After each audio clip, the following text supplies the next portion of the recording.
मंत्रिमंडळात लिंबू, मिरच्या, कवट्या आणि टाचण्यांना महत्त्व आलंय असा हल्लाबोल सामनाच्या अग्रलेखातनं शिंदेंवर करण्यात आलेला आहे। मिंधेंनी वर्धापन दिनी मुर्द्यांमध्ये प्राण फुंकण्याचा प्रयत्न केल्याचंही यामध्ये म्हटलंय।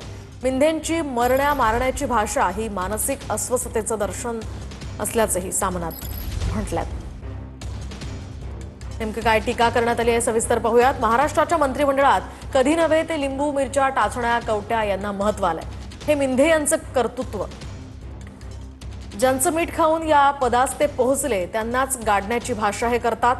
अधपतनाची सगळ्यात खालची पातळी गाठल्याचं हे उदाहरण। स्वतःच्या बेईमानीला प्रतिष्ठा प्राप्त करून देण्यासाठी अघोरी थैथयाट होणारच। महाराष्ट्राच्या राजकारणातील अघोरी विद्येचे जनक एकनाथ मिंधे यांनी मुर्द्यांसमोर भाषण केलं। मुर्देही रोजंदारीवरच विकत आणलेले।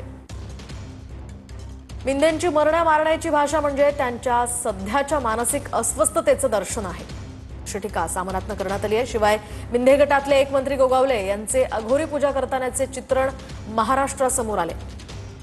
यात ते मंत्री महोदय संपूर्ण उघडेबंब बसलेले आहेत। आजूबाजूला मानवी कवटी, हाडं आणि पूजापाठ करणारे अघोरी बाबा बसले आहेत।